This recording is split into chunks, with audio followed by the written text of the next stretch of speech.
Aleluia. Também da soberba guarda o teu servo e que ela não me domine.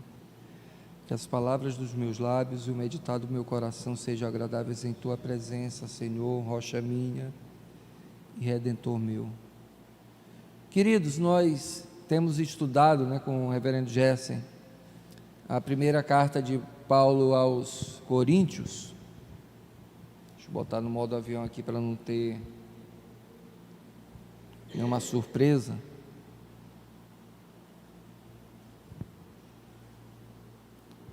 E como nós anunciamos, no grupo da igreja, nós vamos ver o capítulo 9 hoje.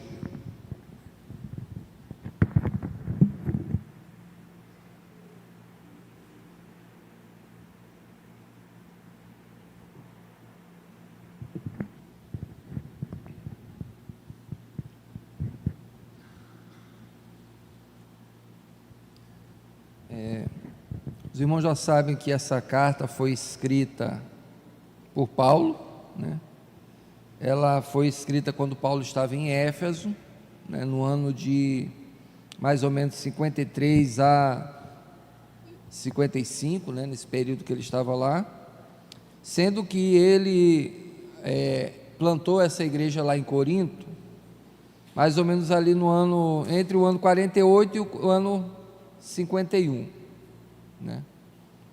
Então, ele ficou até ali, meado do ano 51 e 53, entre 53 e 55, ele escreve esta carta, Na verdade, os estudiosos vão dizer que tem 4 cartas para Corinto, E dessas 4 nós temos 2, As outras se perderam. Aí tem estudiosos que vão dizer que foram juntando pedaços dessa carta para juntar uma, Mas são teorias que são plausíveis, Mas o importante é que o que Deus quis que chegasse para nós, como inspiração, como revelação, nós temos, A carta pode ser dividida em 5 partes. De 1 a 4, Paulo está tratando sobre o divisionismo na igreja, divisão da igreja. No versículo 5 a 7, ele trata de questões da ética sexual. De 8 a 10, ele trata sobre comida, sobre questões relacionadas à comida, Capítulo 8, ele falou sobre comidas sacrificadas a ídolos, e no capítulo 10 ele vai retornar a esse assunto, Capítulos de 11 a 14, ele vai falar sobre o culto, sobre a liturgia, sobre o corpo, sobre o encontro dos santos semanalmente, E no capítulo 15 ele vai falar sobre a ressurreição. No 16 são as considerações finais, dele, as saudações.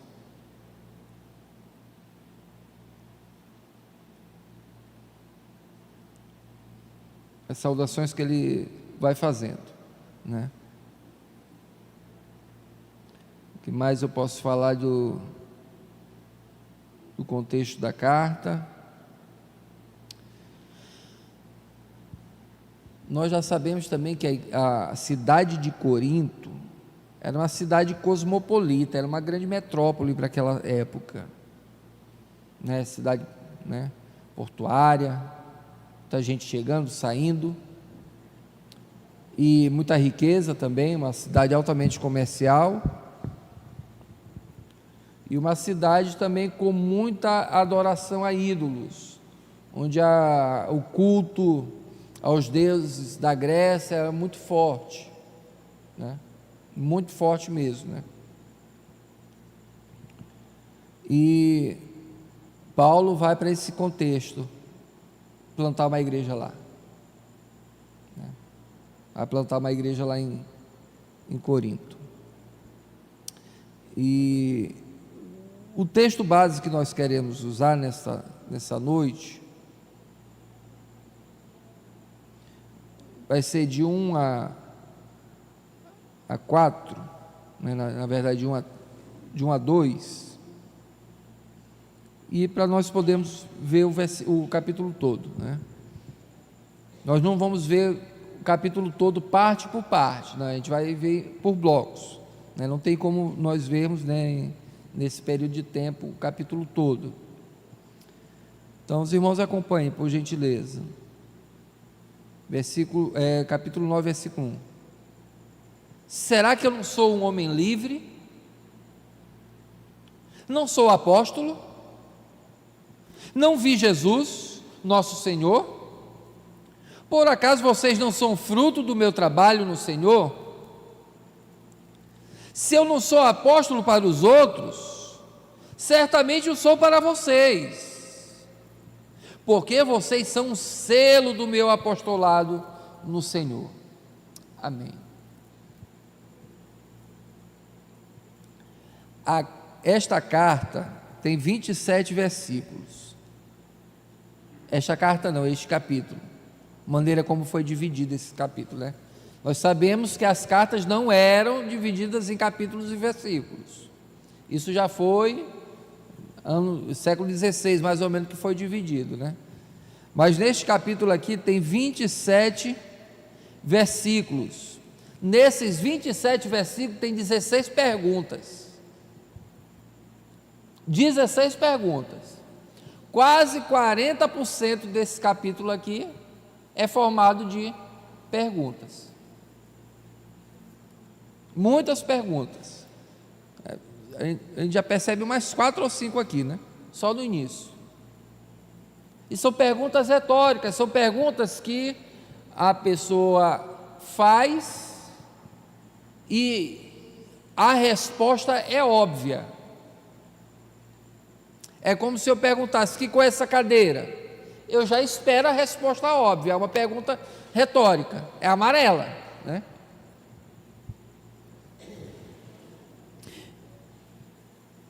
E o que está acontecendo aqui? Nós colocamos o tema dessa mensagem, né, lá no grupo, como o coração de Paulo, o apóstolo fundador desta igreja, né, a igreja de Corinto.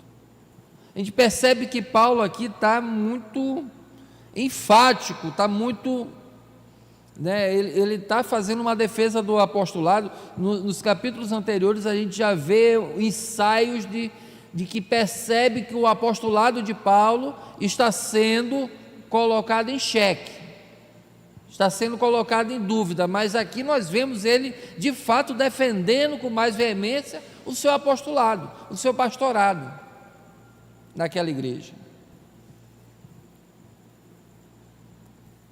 E aquela igreja rica, então tinha uma aristocracia, né, uma elite aristocrática ali. Paulo é um fazedor de tendas, a profissão que ele aprendeu foi fazer tendas, embora a cultura grega admire artistas, né, artesãos, uma aristocracia não gosta, não valoriza trabalhos manuais. Para uma aristocracia, quem trabalha no pesado, né, não é digno de tanta consideração, não é digno de tanta reverência, ou de nenhuma reverência.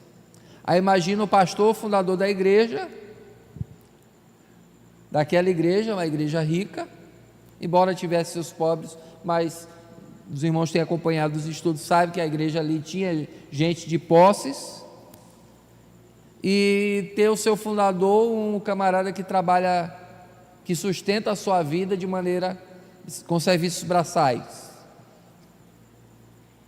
Então para eles não era legal isso, né?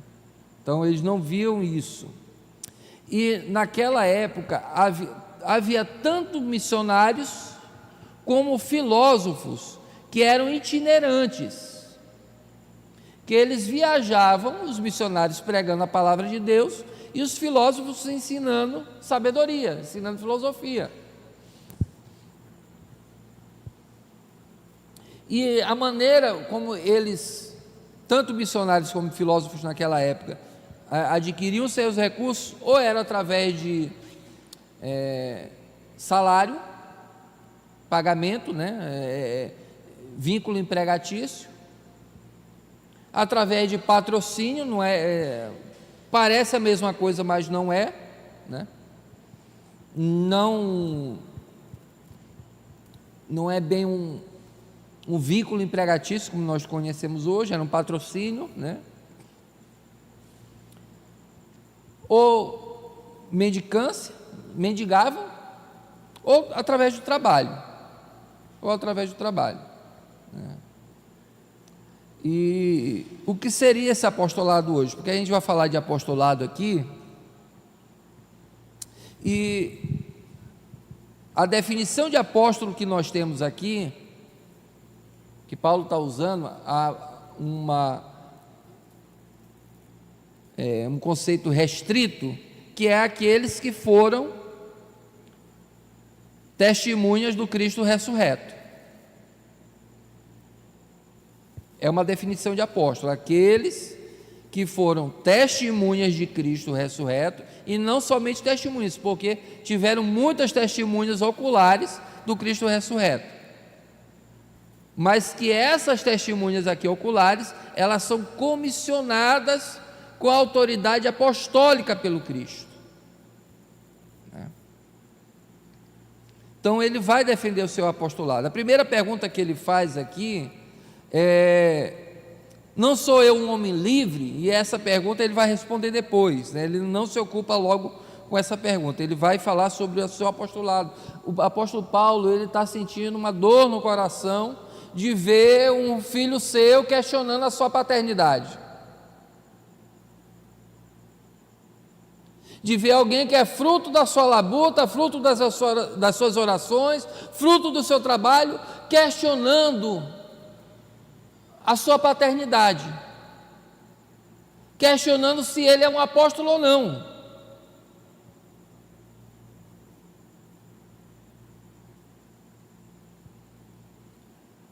E isso está doendo no coração de Paulo. Por isso tantas perguntas retóricas, porque ele quer induzir aquela igreja a uma profunda reflexão.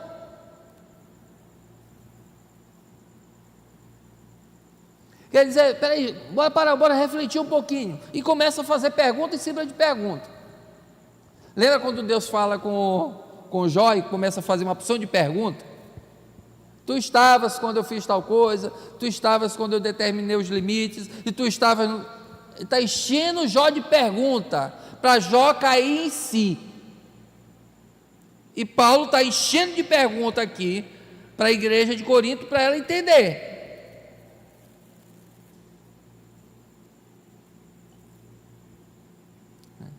E ele vai defender o seu apostolado. A primeira coisa que ele fala sobre o seu apostolado é que ele é testemunho ocular do Cristo ressuscitado. Não vi Jesus nosso Senhor?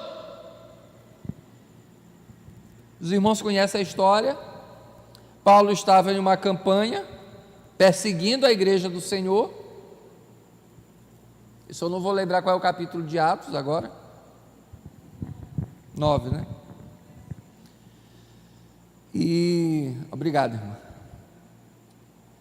E ele naquela campanha, na estrada de Damasco, na campanha de perseguição à igreja, o Senhor Jesus aparece para ele e pergunta: Paulo, Paulo, por que tu me persegues?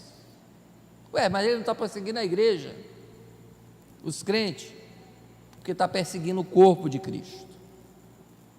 Irmãos, toda vez que eu e você somos perseguidos por conta da nossa fé, por conta dos nossos valores, é o próprio Cristo que está sendo perseguido. Não é fazer que nem o vídeo lá do pastor, que a polícia bateu lá na igreja dele, porque ele não tinha não estava pagando aluguel, aí denunciaram, ele não queria pagar aluguel, e ele disse que o inimigo estava se levantando contra ele. Isso não é perseguição por causa da crença, né? É outra coisa. Então, como é essa conversão de Paulo?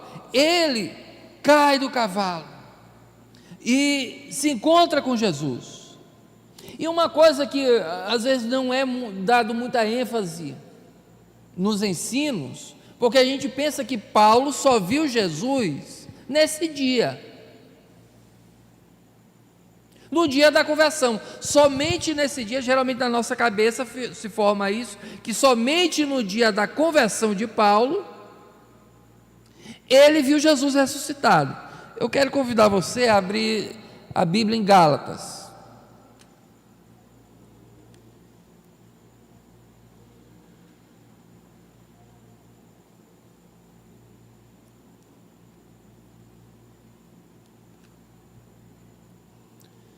Todos acharam? Amém? Capítulo 1, versículo 1. Paulo, apóstolo, não da parte das pessoas, nem por meio de homem algum, mas por Jesus Cristo e por Deus Pai, que o ressuscitou dentre os mortos. Paulo está dizendo assim, olha, porque apóstolo significa enviado. Uma pessoa poderia ser enviada por um servo, poderia ser enviado por um chefe, a quem ele estivesse subordinado. Também poderia ser enviado por um grupo de pessoas. Esse termo apóstolo não era um termo religioso, era um termo civil, e ela podia ser empregada nessas duas situações. Por isso que Paulo está dizendo, eu fui enviado, eu sou um enviado não da parte de alguma pessoa, porque aqui em Gálatas também estavam questionando o apostolado dele. Não, Paulo é enviado de Pedro. Não, Paulo é enviado de Antioquia. Não, Paulo é apóstolo, mas não é do mesmo jeito de Pedro, não é do mesmo jeito de Mateus. Não. Ele é apóstolo, mas ele é de segunda categoria. Versículo 12. Porque eu não recebi do ser humano algum, nem me foi ensinado, mas eu recebi mediante revelação de Jesus Cristo. Versículo 11 e 12, ele está dizendo, eu informo a vocês que o evangelho por mim anunciado não é mensagem humana, eu não recebi de humano algum. Não é que eu fui ensinado por Pedro ou por João, não. Eu recebi por revelação mediante revelação de Jesus Cristo. O que Paulo está dizendo? Do jeito que os apóstolos foram discipulados por Jesus durante 3 anos, eu também fui. E isso acontece na Arábia por 3 anos. Ele vai falar isso aqui em algum trecho aqui, não lembro qual, mas está aqui em Gálatas. Os irmãos depois podem ler com calma, né? 17 e 18. Não fui a Jerusalém para me encontrar. Quando ele se converteu, ele está dizendo assim: olha, quando eu me converti, eu não fui a Jerusalém para me encontrar com os que já eram apóstolos antes de mim, mas fui para as regiões da Arábia e voltei outra vez para Damasco. Passados 3 anos,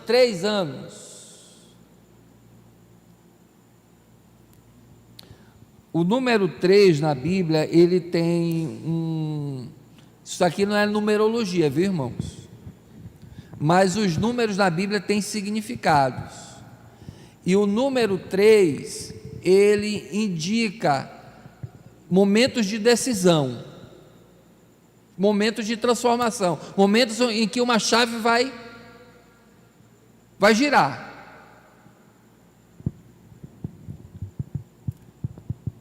Então, depois é que ele foi para Jerusalém. E passou isso lá 15 dias. Né? Eu não vi outra dos apóstolos, a não ser Tiago, irmão do Senhor. Só esse que eu vi. E o tempo que eu passei lá, 15 dias, não deu tempo, não dava tempo de eu receber o evangelho do jeito que eu recebi. É isso que Paulo está dizendo aos Gálatas. Eles estão questionando se ele é apóstolo ou não. Ele está dizendo, aliás, eles estão questionando se ele é apóstolo da qualidade dos outros apóstolos. É isso que eles estão questionando. Ele está dizendo, olha, eu só passei 15 dias lá em Jerusalém, o único apóstolo que eu vi foi Tiago, e nada. 15 dias não dá tempo de discipulado, 15 dias não dá tempo de aprendizado, 15 dias é tempo de comunhão, é tempo, mas aprender com profundidade o evangelho, não. Capítulo 2, 14 anos depois foi outra vez a Jerusalém com Barnabé, levando também Tito. Fui em obediência a uma revelação. Aí lá, nesse encontro, ele vai se encontrar com os apóstolos, ele vai se encontrar com João, com Tiago e com Pedro, né? Está lá no versículo 9. E ele vai passar por uma sabatina. Na verdade, a Paulo aqui ele vai passar por uma sabatina, semelhante aos nossos candidatos passam na licenciatura e na ordenação. E o que é dito no 9? Quando reconhecer a graça que me foi dada, Tiago, Cefas e João, que eram reputados colunas, estenderam a mim e a Barnabé a mão direita da comunhão. O que é isso? Está dizendo, a mão direita ali está dizendo, ok, Paulo, o evangelho que você prega é o mesmo que nós pregamos, porque só há um evangelho. Essa é a temática de Gálatas. Então Paulo está contando de uma outra maneira essa história para a igreja de Corinto. Eu vi Jesus, por acaso eu não vi? E a resposta, não, sim, você viu. Mas não é ver só do encontro de Damasco, é de ter um relacionamento com Jesus de 3 anos. E, irmãos, isso aqui geralmente é pouco falado. Quando a gente diz relacionamento com Jesus, que Paulo teve esse relacionamento com Jesus, não é um relacionamento apenas de oração, de contemplação. Assim como Jesus apareceu para ele em Damasco, Jesus sentava com ele e ensinava o evangelho para ele. É isso que ele está dizendo. Por isso ele está defendendo o apostolado dele, que ele é apóstolo de Jesus Cristo, que ele recebeu. Vocês já viram que a gente, quando está celebrando a Santa Ceia, geralmente é dito o texto lá de Coríntios, pelo que eu recebi do Senhor, eu também os entreguei. Jesus ensinou para ele como celebrar a ceia. Eu já ia falar uma bobagem, perceberam, né? Jesus disse, olha, quando for celebrar a ceia, é desse jeito. Por isso ele diz, pelo que eu recebi do Senhor, ele me ensinou como celebrar a Santa Ceia. E Paulo está profundamente magoado com essa igreja que não reconhece o seu pastoreio, não reconhece a sua autoridade pastoral. Ele diz, sabe qual é o fruto desse encontro, desse discipulado que eu tive com Jesus? São vocês mesmos. Vocês são a maior prova deste encontro que eu tive com o Senhor, desse discipulado de 3 anos que eu tive com Cristo. Vocês são prova disto.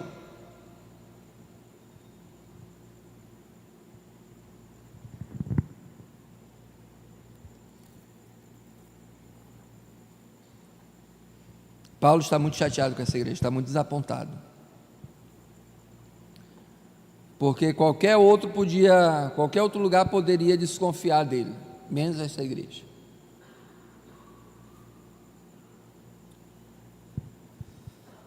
Se não sou apóstolo para os outros, certamente sou para vocês, porque vocês são um selo do meu apostolado no Senhor, né? Vocês sabem que naquela época, quando se enviava documentos, então quando era um documento oficial, se derramava uma cera e tinha um sinete, tipo um carimbo, né? Não tinha almofada de carimbo naquela época, então se derramava um tipo de cera e tinha um objeto que, eu vou usar isso aqui, mas não era desse tamanho não, era menor, que você apertava naquela cera e ficava o formato ali de um desenho que simbolizava a instituição oficial ali. Então ele está dizendo, vocês são o selo do meu apostolado. E agora, a partir do versículo 3, Paulo começa a defender o seu apostolado. E a gente precisa entender aqui por que estão desconfiando que Paulo não é apóstolo. Por que eles estão dizendo, não, você não é apóstolo. Mais lá na frente, versículo 15, versículo 12 já dá uma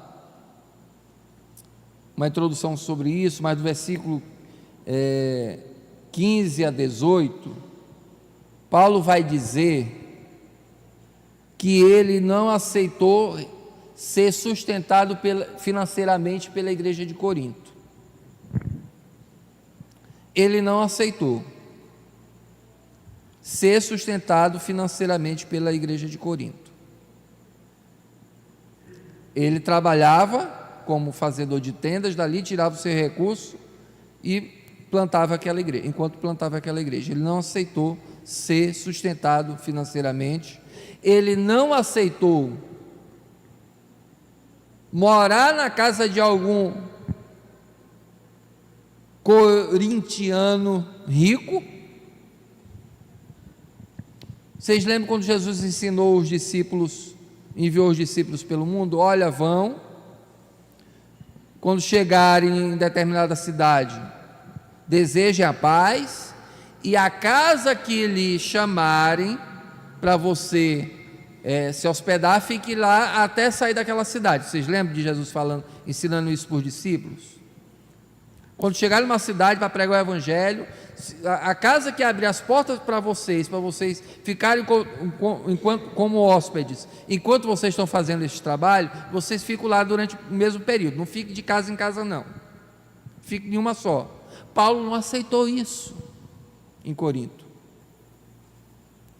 Ele não aceitou o recurso de Corinto. Como, pelo decorrer da carta, vocês vão ver, os outros apóstolos, os irmãos do Senhor, tem uma expressão aqui, irmãos do Senhor, é referência aos irmãos de Jesus, né? Temos aqui Judas, temos Tiago, temos um Marcos e acho que é Simão, se não me falei a memória, está lá em Marcos capítulo 3, 6, Marcos capítulo 6, tem os nomes dos irmãos de Jesus, se converteram após a ressurreição. Então, como os apóstolos chegavam lá em Corinto, os outros, e aceitavam receber oferta, recurso financeiro, manutenção, eles sendo apóstolos, aceitavam e Paulo não aceitava, e o normal é que ele aceitasse, então eles começaram a dizer, ué, por que ele não aceita? Então é porque ele não é apóstolo. Percebe? Eles começam a desconfiar, eles começam a rejeitar o apostolado de Paulo, porque ele rejeitou ser mantido financeiramente por aquela igreja, por aquela cidade. Por isso ele faz isso. Começam a questionar isso. E ele agora vai defender o seu apostolado, primeiro dizendo que ele viu o Senhor, que a própria igreja de Corinto é o selo do apostolado dele, e que é verdade que ele tem o direito, que o apostolado tem o direito de ser mantido pela igreja. Aí do versículo 4 até o 14 ele vai expor isso. Ele diz: olha, eu realmente tenho direito de ser reconhecido como apóstolo no trato, no cuidado, mas também na manutenção. Todos os que operam com a palavra do Senhor, que labutam na palavra do Senhor, e aqui ele fala sobre isso em Efésios 4, acho que 4:11, a uns deu como apóstolos, outros como profetas, outros como evangelistas, outros como pastores e mestres para a edificação, para o crescimento da obra. Então, quando a gente fala de apostolado, a gente está falando do ministério da palavra aqui. E ele vai dizer: olha, nós temos esse direito sim. Qual direito, Paulo? De um reconhecimento e de provisão por esse reconhecimento. Ele vai dizer no versículo 4: será que nós não temos direito de comer e beber? Necessidade básica sendo atendida. Versículo 5: será que não temos o direito de levar conosco uma mulher crente, uma mulher crente como esposa, como fazem os demais apóstolos e os irmãos do Senhor e Cefas? Ele está dizendo: quem trabalha na administração da palavra tem o direito de ser assistido nas suas demandas pessoais, familiares, e ele vai dizer mais ainda, versículo 6: ou será que somente eu e Barnabé, e ele inclui aqui Barnabé, temos de trabalhar para viver? Ou seja, ele está falando de um terceiro direito. Qual é? O direito de não precisar de uma ocupação secular para trabalhar integralmente na obra do Senhor. E aqui a gente precisa fazer uma distinção. Lá em Efésios, vamos lá na carta de Paulo aos Efésios, no capítulo 4, porque a obra da evangelização é para toda a igreja, amém, irmãos? O Senhor não diz: ide por todo mundo pregar o evangelho a toda criatura? É para todos nós. O que está se tratando aqui é de um ministério específico de plantação de igreja, de treinamento de crentes, né? Que está aqui em Efésios 4:11. E ele mesmo, ele quem? Jesus, concedeu uns para apóstolos, outros profetas, outros para evangelistas, outros para pastores e mestres, com vista ao aperfeiçoamento dos santos, para o desempenho do seu serviço, ou seja, treinar pessoas, para essas pessoas trabalharem na obra, para a edificação do corpo, até que cheguemos à unidade da fé, do pleno conhecimento do Filho de Deus, ao estado de pessoa madura, à medida da estatura da plenitude de Cristo, para que não mais sejamos como crianças, arrastados pelas ondas e levados de um lado para o outro, por qualquer vento de doutrina, pela artimanha das pessoas, pela astúcia com que induzem ao erro. Então, é disso que Paulo está falando aqui. Quando falamos aqui de ministério apostólico, estamos nos referindo ao ministério da palavra em si, como nós conhecemos hoje. Ele está dizendo: olha, eu tenho direito sim, eu tenho direito de ser mantido nas minhas necessidades básicas, nas minhas necessidades familiares, e tenho direito sim de me ocupar só disso, de não precisar fazer tenda, de não precisar ser pedreiro, de não precisar ser mecânico, de não precisar ser professor, de não precisar ser isso ou aquilo. É isso que Paulo está dizendo. E ele vai dizer por quê. Ele vai dar exemplos de por que ele tem esse direito. Porque aqueles que trabalham na ministração da palavra, trabalham na edificação da igreja, trabalham na formação de novos crentes, têm esse direito. Ele vai usar alguns exemplos. O versículo 7, quem pode ler o versículo 7, por favor?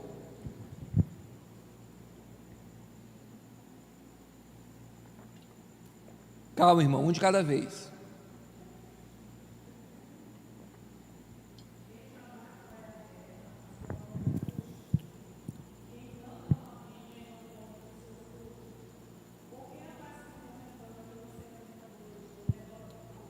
Ele dá 3 exemplos aqui, é o exemplo do soldado, o exemplo do quê? Do agricultor e o exemplo do pastor.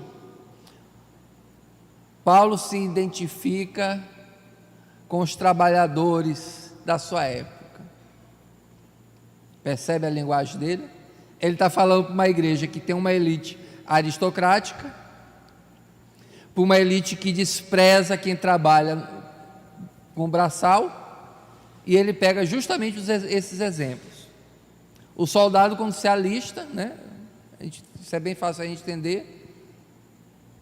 Você vai, o jovem de 18 anos se alista, quando vai servir com 19, se ele for chamado, né? Ele não vai comprar a farda dele, ele não vai comprar o coturno dele.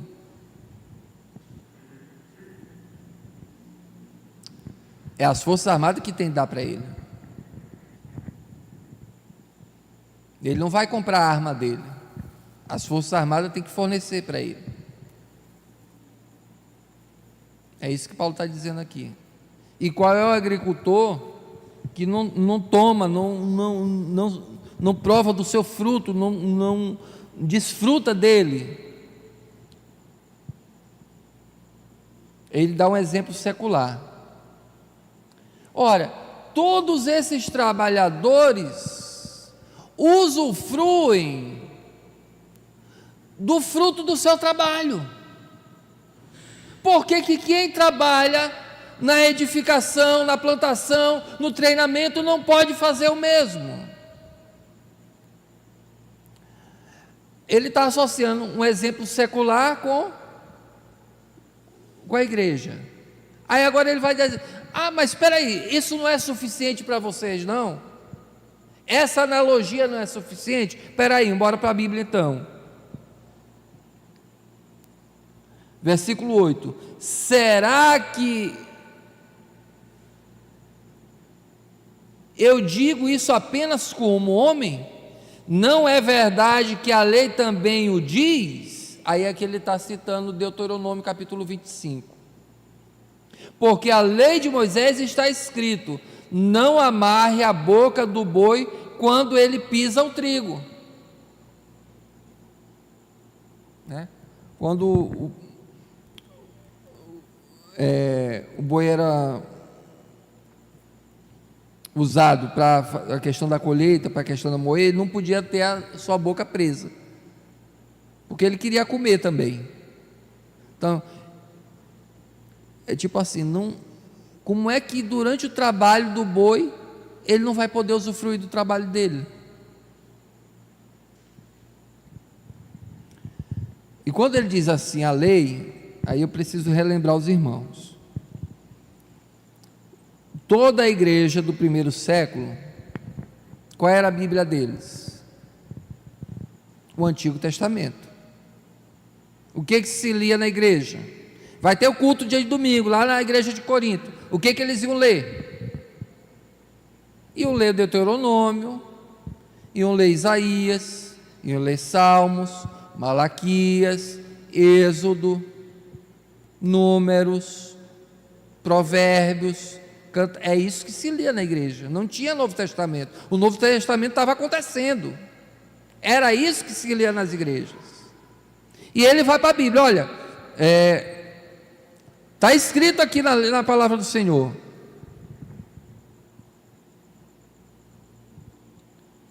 Mais lá na frente, no versículo 13, que eu estou trabalhando com blocos,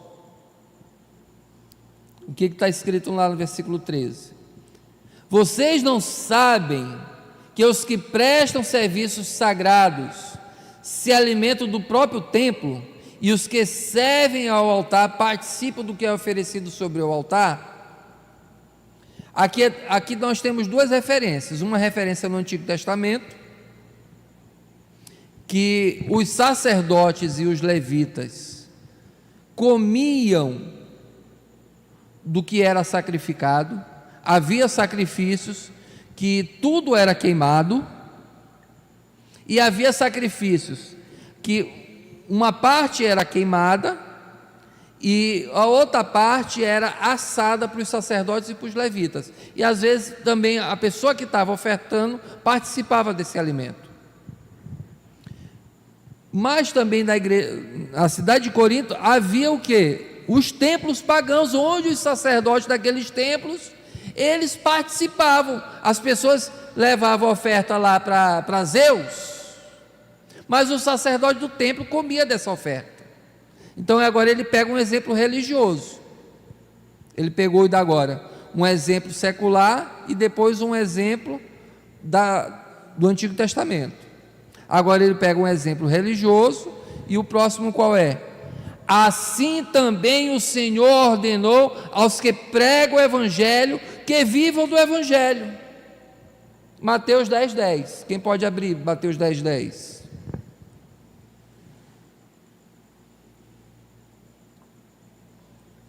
Quem pode ler Mateus 10:10?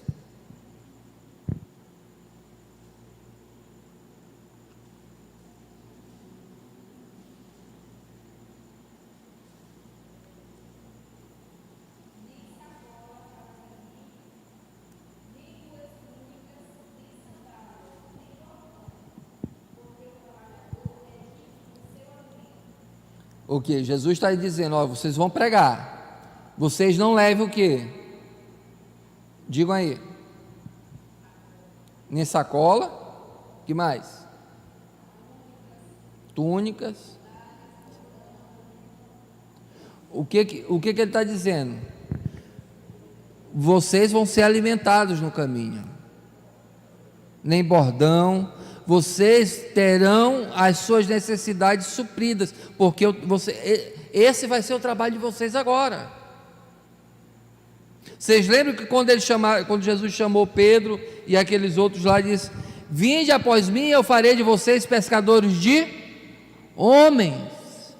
O ministério de vocês vai ser outro, o recurso de vida de vocês vai ser outro. Tem um momento que Pedro pergunta assim: Senhor, nós deixamos tudo para te seguir, e agora o que a gente vai ter? Um dos evangelistas diz: olha, vocês vão ganhar muitos irmãos, vocês vão ter muita gente para cuidar de vocês.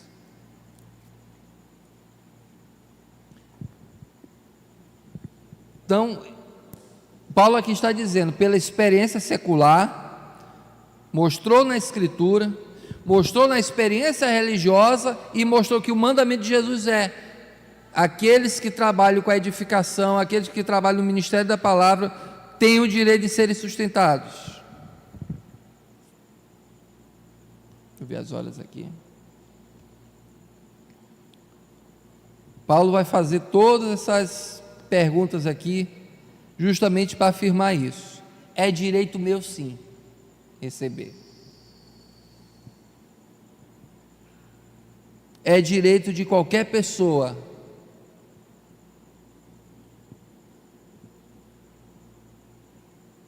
que trabalha com a pregação do Evangelho, que foi chamada por Deus, que é reconhecida por Deus, para este fim receber o sustento da igreja.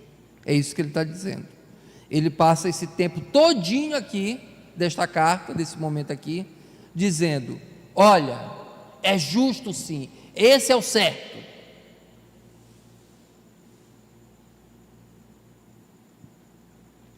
Se não acontecer isso aqui, está errado. Se vocês não observarem isso aqui, está errado. Só que o problema da igreja de Corinto não era esse, irmãos. Porque olha o que Paulo diz: olha, quando vem os irmãos do Senhor, quando vem algum dos apóstolos, quando vem Pedro, vocês dão para eles, vocês investem na vida deles, vocês abençoam a vida deles. Aí quer dizer que eu e Barnabé não temos direito? Aí isso aqui abre um parêntese para nós, né? A igreja de Corinto valorizava os obreiros de fora, porque o de fora é que é o melhor, porque o de fora é que tem um know-how.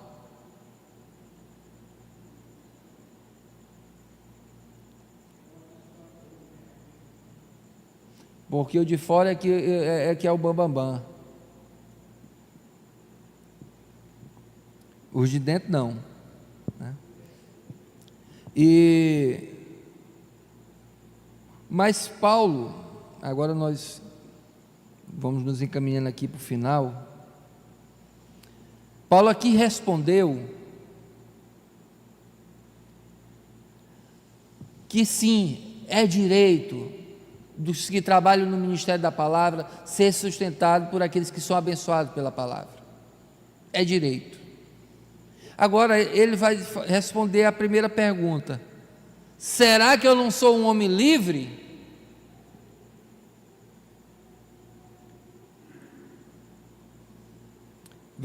Final do versículo 12, a parte B do versículo 12.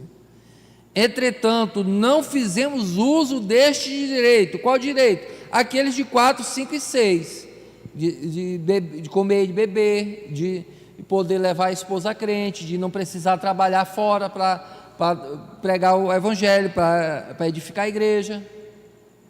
Ele está dizendo: não fizemos uso desse direito, pelo contrário, suportamos tudo para não criarmos qualquer obstáculo ao evangelho.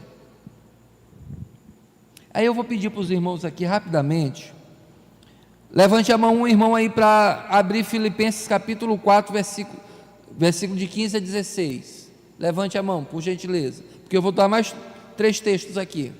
Quem vai abrir Filipenses 4, de 15 a 16? Irmão Agostinho. Quem vai abrir Atos 16, 14 a 15?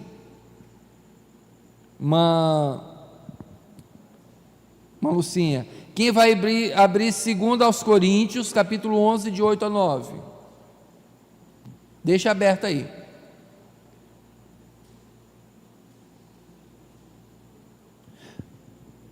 Deixa aberto aí que a gente vai já ver esses textos. Versículo 15: eu, porém, não tenho feito uso de nenhum desses direitos, destas coisas, e não escrevo isso para que assim se faça comigo. Paulo está dizendo: olha, eu joguei isso aqui tudo na cara de vocês, mas eu não estou pedindo para vocês começarem a agir assim comigo agora não. Ele faz toda uma argumentação para dizer: isso aqui é o certo, isso aqui é o direito apostólico, isso aqui é o direito pastoral, isso aqui é o direito ministerial. Agora ele está dizendo: eu abri mão desse direito.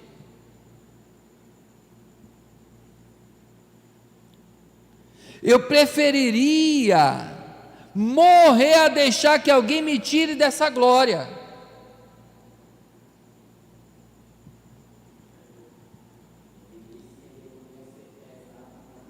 Ele não queria ser pesado para ninguém. Esse ninguém é a igreja de Corinto. Aí eu peço para alguém, quem foi que ficou com Atos 16?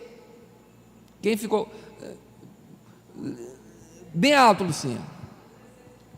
14 e 15.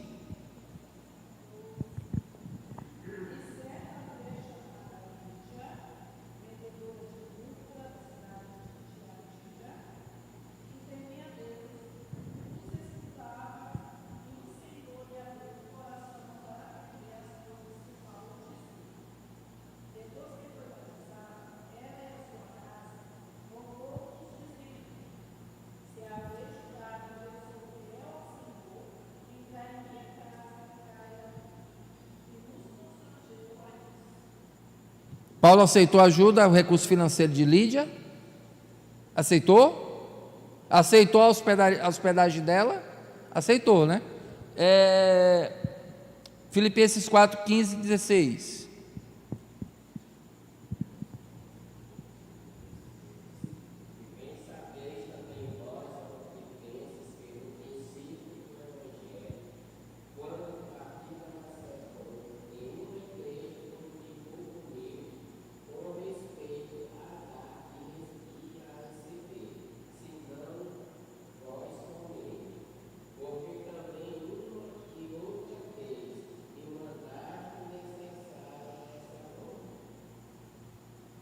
Ok.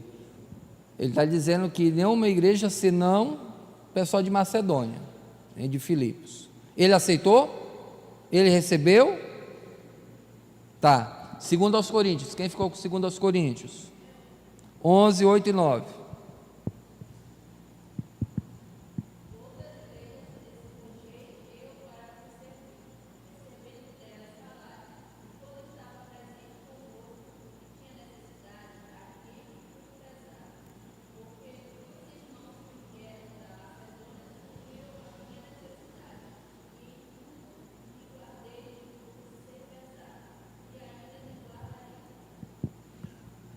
É a segunda carta de Paulo aos Coríntios, ele está trazendo esse tema de novo. Ele está dizendo: outras igrejas me bancaram para eu estar aqui com vocês. Eu trabalhei com minhas mãos, né? Em algum momento outras igrejas me ajudaram, a igreja Macedônia me ajudou, mas eu não quero receber nada de vocês.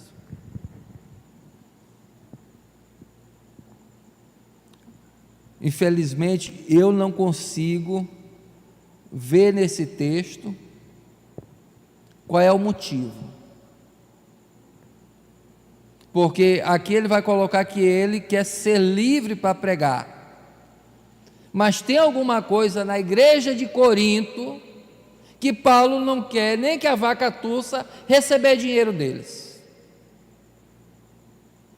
E talvez a resposta esteja bem aqui no versículo 1 e do versículo 19 a 23, que explica o versículo 1. O versículo 1 diz: será que eu não sou um homem livre? Versículo 19: porque sendo livre de todos, fiz-me escravo de todos, a fim de ganhar o maior número possível. Para com os judeus me fiz como judeu, a fim de ganhar os judeus, para que os que vivem sob o regime da lei, como eu mesmo assim vivesse, para ganhar os que vivem debaixo da lei, embora eu não esteja debaixo da lei. Aos sem lei, como eu mesmo fosse, não estando sem lei para com Deus, mas debaixo da lei de Cristo, para ganhar os que vivem fora do regime da lei. Fiz-me fraco para com os fracos, a fim de ganhar os fracos. Fiz-me tudo para com todos, a fim de, por todos os modos, salvar alguns. Tudo faço por causa do Evangelho, por ser também participante dele. E lá no versículo 15 a 18, ele vai falar que sobre ele pesa essa obrigação. Ai dele se não pregar o Evangelho. Ele foi chamado para isso. E ele se coloca na pessoa como um escravo. Só que Paulo não quer essa relação de escravidão com Corinto. Paulo não quer. E aqui a gente pode tentar levantar hipóteses.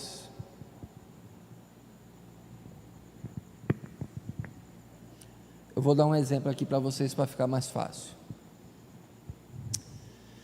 Os irmãos lembram no período que eu trabalhei com missões ali nas reservas indígenas? E assim, tínhamos 2 missionárias no campo lá, que moravam lá. Elas 2 moravam em uma aldeia. Uma outra aldeia queria que uma missionária das 2 fosse morar na outra lá, porque dentro da cultura deles, poder dizer, nós temos uma missionária aqui também, a aldeia fulana lá tem uma, nós temos outra aqui, é sinal de poder, de prestígio, é sinal de poder, de prestígio. E hoje há uma convenção, sempre quando as pessoas, os missionários vão para o campo trabalhar em povos indígenas, a recomendação é de não morar dentro da aldeia, só quando não for o jeito, mas ter a sua casa à parte da aldeia, para não ter uma relação de dependência, para não se entender que é um favor ali, né? Talvez Paulo não quer essa relação com a igreja de Corinto. Ele aceita receber essa relação da Macedônia, aceita receber essa relação de Tessalônica, mas não aceita receber de Corinto.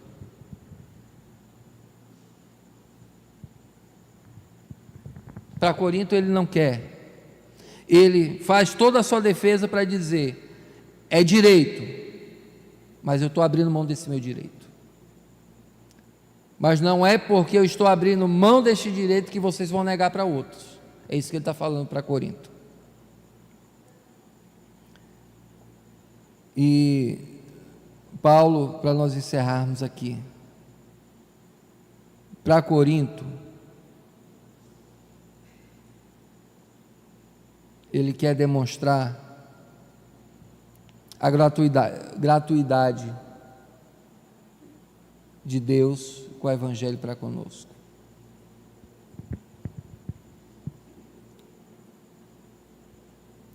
Vocês lembram do que Jesus falou para a igreja de Laodiceia? A igreja de Laodiceia dizia: eu estou rica, eu tenho isso, eu tenho aquilo. Jesus fala para ela: tu é uma miserável, tu está pobre, cega e nua. Aí Jesus se coloca como um mercador: aconselho-te que tu compre de mim vestes, tal. Aconselho-te que tu compres de mim sem dinheiro. Está dizendo para a igreja de Laodiceia: eu sei que você tem dinheiro, pode comprar de quem você quiser. Eu estou dizendo, você tem que depender de mim. Talvez Paulo aqui não quer de alguma forma, por conhecer muito bem a igreja de Corinto, não quer ter essa relação com ela. Quer poder ser livre para pregar o evangelho lá. Talvez havia uma elite lá que, por bancar Paulo, pudesse dizer para ele o que ele devia pregar, o que ele não devia pregar. E os irmãos estão acompanhando que nessa carta aqui aos Coríntios ele está pegando pesado, com toda a liberdade, sem reserva nenhuma. Ele pode dizer: vocês estão aprontando isso, isso e isso. Mas isso foi uma escolha de Paulo. Que a gente possa aprender com esta carta a sempre sermos uma igreja, continuar sendo a igreja que reconhece o trabalho ministerial e que não trata esse trabalho ministerial como uma moeda de troca, como uma relação de dominação. Que a gente continue nesse espírito de fidelidade à Escritura, de saber que a Escritura é a nossa regra de fé e de prática, e que ela inclusive nos rege nesse particular. Amém, queridos?